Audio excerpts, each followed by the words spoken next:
ನಿನ್ನೆ ಅಷ್ಟೇ ನೋಡಿ ಹೇಮಂತ್ ಅವರು ಒಂದು ವಿಚಾರವನ್ನ ಉಲ್ಲೇಖ ಮಾಡಿದ್ರು. ಆರೋಗ್ಯ ಸಚಿವರಿಗೆ ಪ್ರಶ್ನೆಯನ್ನ ಮಾಡಿದ್ರು.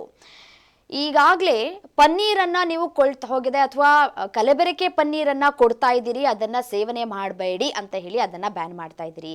ಕೊಳೆತ ತರಕಾರಿಗಳನ್ನ ಬ್ಯಾನ್ ಮಾಡ್ತಾ ಇದ್ದೀರಿ ಅಂತ ಹೇಳಿ ಉಲ್ಲೇಖವನ್ನ ಮಾಡಿದ್ರು. ಇದರ ಜೊತೆಗೆ ಮತ್ತೊಂದು ಪ್ರಶ್ನೆಯನ್ನ ಕೂಡ ಮಾಡಿದ್ರು. ಚಿಕನ್ ಕೊಳೆತಿರುವಂತಹ ಚಿಕನ್ ಅನ್ನ ಬಳಕೆ ಮಾಡ್ತಾ ಇದ್ದಾರಲ್ಲ, ಅದನ್ನ ಯಾವಾಗ ಬ್ಯಾನ್ ಮಾಡ್ತೀರಿ ಅನ್ನುವಂತಹ ಪ್ರಶ್ನೆಯನ್ನ ಕೂಡ ಮಾಡಿದ್ರು ಹೇಮಂತ್ ಕುಮಾರ್ ಅವರು. ಈಗ ಅದೇ ವಿಚಾರಕ್ಕೆ ಸಂಬಂಧಪಟ್ಟಂತೆ ಮತ್ತಷ್ಟು ಡೀಟೇಲ್ಸ್ ಸಿಗ್ತಾ ಇದೆ ನೋಡಿ.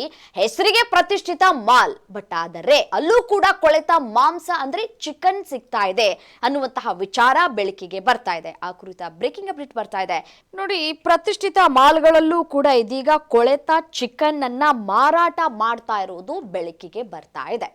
ಅದು ಈ ಲೂಲು ಹೈಪರ್ ಮಾರ್ಟ್ ನಲ್ಲಿ KFC ಯಲ್ಲಿ ಕೊಳೆತ ಚಿಕನ್ ಅನ್ನ ಮಾರಾಟ ಮಾಡಲಾಗ್ತಾ ಇದೆಯಂತೆ. ಗ್ರಾಹಕರು ಖರೀದಿ ಮಾಡಿದಂತಹ KFC ಚಿಕನ್ ನಲ್ಲಿ ಕೊಳೆತಿರುವಂತಹ ವಾಸನೆ ಬಂದಿದೆ. ಪ್ರತಿಷ್ಠಿತ ಮಾಲ್ ನಲ್ಲಿ ಹೀಗಾದ್ರೆ ಜನ ನಂಬೋದ್ ಯಾರನ್ನ ಅನ್ನುವಂತಹ ಪ್ರಶ್ನೆ ಕಾಡ್ತಾ ಇದೆ. KFC ಮ್ಯಾನೇಜರ್ ಹಾಗೂ ಗ್ರಾಹಕರ ನಡುವೆ ಮಾತಿನ ಚಕಮಕಿ ಕೂಡ ನಡೆದಿದೆ ಅನ್ನೋದು ಗೊತ್ತಾಗ್ತಾ ಇದೆ. ತಪ್ಪೊಪ್ಪಿಕೊಳ್ಳುವ ಬದಲು ಘಟನೆಯನ್ನೇ ಮುಚ್ಚಿ ಹಾಕುವಂತಹ ಪ್ರಯತ್ನಗಳು ಇಲ್ಲ ಆಗಿದೆ. ಕೊಳೆತ ಚಿಕನ್ ತಕ್ಷಣವೇ ಡಸ್ಟ್ಬಿನ್ಗೆ ಎಸೆದಿದ್ದಾರೆ KFC ಮ್ಯಾನೇಜರ್. ಸಾರ್ವಜನಿಕರ ಜೀವದ ಜೊತೆ ಚೆಲ್ಲಾಟವನ್ನ ಆಡ್ತಾ ಇದೆಯಾ KFC?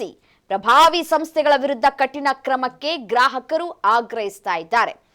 ದೊಡ್ಡ ದೊಡ್ಡ ಮಾಲ್ಗಳಲ್ಲಿ ದೊಡ್ಡ ದೊಡ್ಡ ಹೆಸರು ಯಾವ ರೀತಿಯಾಗಿ ನಮ್ಮ ಕಣ್ಣಿಗೆ ಕಾಣ ಸಿಗತ್ತೆ. KFC ಅಂದ ತಕ್ಷಣ ನಮಗೆ ಅಲ್ಲಿ ಒಳ್ಳೆ ಚಿಕನ್ ಸಿಗತ್ತೆ, ಒಳ್ಳೆಯ ಆಹಾರ ಸಿಗತ್ತೆ, ಗುಣಮಟ್ಟದ ಆಹಾರ ಅಂತ ಹೇಳಿ ನಾವು ನಂಬ್ಕೊಂಡಿರ್ತೀವಲ್ಲ, ನಮ್ಮನ್ನ ಮೂರ್ಖರಾಗಿ ಮಾಡ್ತಾ ಇದ್ದಾರೆ ಈ ಮ್ಯಾನೇಜರ್ಗಳು.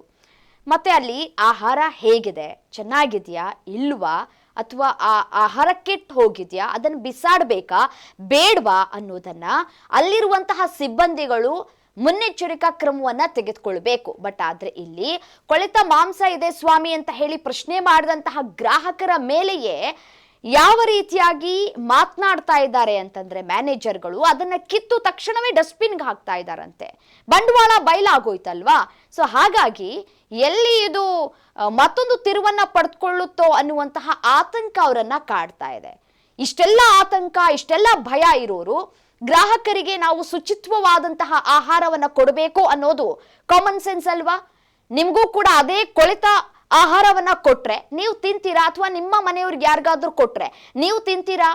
ಈ ಒಂದು ಕೊಳೆತ ಮಾಂಸವನ್ನ ಸೇವನೆ ಮಾಡಿದ್ರೆ ನಮ್ಮ ಆರೋಗ್ಯ ಏನಾಗಬಾರ್ದು, ಇದೆಲ್ಲವೂ ಕೂಡ ನಿಮ್ಮ ಗಮನಕ್ಕೆ ಬರ್ಬೇಕಲ್ವಾ?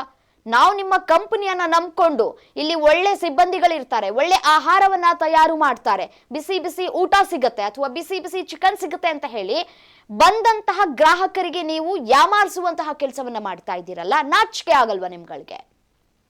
ನೋಡಿ, ಬೆಂಗಳೂರಿನ ಪ್ರತಿಷ್ಠಿತ ಹೋಟೆಲ್ಗಳ ಮೇಲೆ ಆಹಾರ ಸುರಕ್ಷತಾ ಅಧಿಕಾರಿಗಳು ಸರಣಿ ದಾಳಿಯನ್ನ ನಡೆಸ್ತಾ ಇದ್ದಾರೆ.